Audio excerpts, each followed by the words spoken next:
Oi. Nosso sofá agora vai nos convidar para uma discussão aí sobre os conselhos de classe. Aqui nessa playlist em que a gente discute ética, né, é também o lugar da gente falar sobre os modos da gente fiscalizar, da gente acompanhar as condutas éticas aí profissionais. Bom, os conselhos de classe, eles são órgãos criados pelas categorias profissionais exatamente para fiscalizar as ações desses profissionais no campo da ética. Vamos dar um exemplo. Nós temos lá na medicina, uma profissão aí muito tradicional, os conselhos regionais de medicina, o CRM, né? Quando o médico assina lá a receita, tem um CRM embaixo, um número, não é?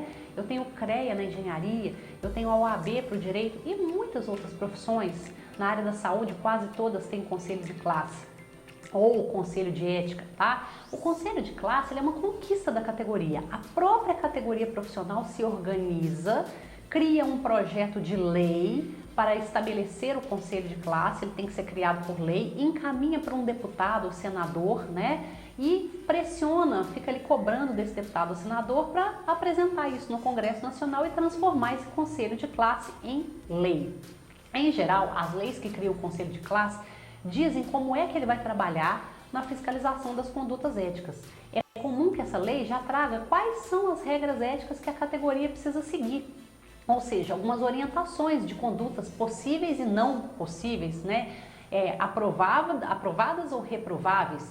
Além disso, né, essa lei aí que cria o conselho de classe vai dizer que o conselho de classe vai ter uma diretoria que vai ser eleita pelos próprios profissionais da categoria e o conselho de classe vai dar um número de registro profissional para os profissionais. Em geral, se exige, por exemplo, o diploma, né, às vezes uma prova também, como é o caso da OAB, né, para que esse profissional tenha ali o seu número de registro. E a partir deste número de registro, o conselho de classe vai fiscalizar.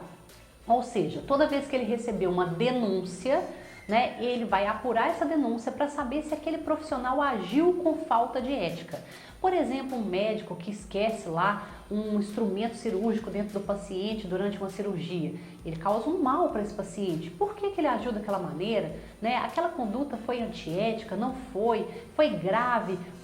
Teve fatores que tornaram menos grave ou mais grave? O conselho vai apurar isso. E, considerado culpado esse médico, o conselho vai poder dar uma penalidade para esse médico. Então, uma outra característica importante dos conselhos de classe é que eles podem estabelecer penalidades para as infrações éticas dos profissionais, né? Independentemente do que a justiça vai fazer. Então, a justiça pode condenar essa pessoa lá fora da profissão dele, né, a uma pena de prisão, claro, de prestação de serviço à comunidade, de multa, mas dentro do conselho ele também pode sofrer uma penalidade que vai variar de uma simples advertência, né, advertência privada ou pública, uma censura pública que é a publicação num jornal de uma nota dizendo que esse profissional errou, até uma suspensão.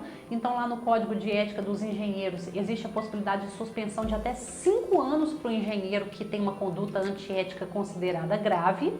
E nos casos gravíssimos, em que se entende que esse profissional não tem ética para exercer a profissão, a penalidade pode ser a expulsão, a exclusão, a cassação do registro profissional desse determinado profissional. Imagina que coisa grave, né? Você perder o direito de exercer aquela profissão. Então isso aconteceu, tem acontecido.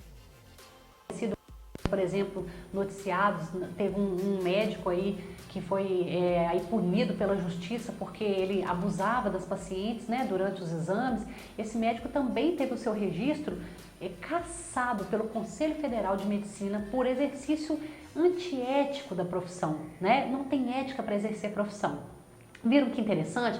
Que importante você ter um órgão da própria categoria, legítimo, porque foram os próprios profissionais que criaram para fiscalizar condutas éticas, para punir o mal profissional, para tirar do mercado aquele que está ali prejudicando a profissão, prejudicando as pessoas. Isso se chama autorregulação, autofiscalização. Isso é super importante para a credibilidade de uma profissão e para a ética em geral. Legal, né? Pois é, essa discussão e outras mais a gente só tem aqui no Power Jus, o nosso canal jurídico onde a informação jurídica é poder. Até mais!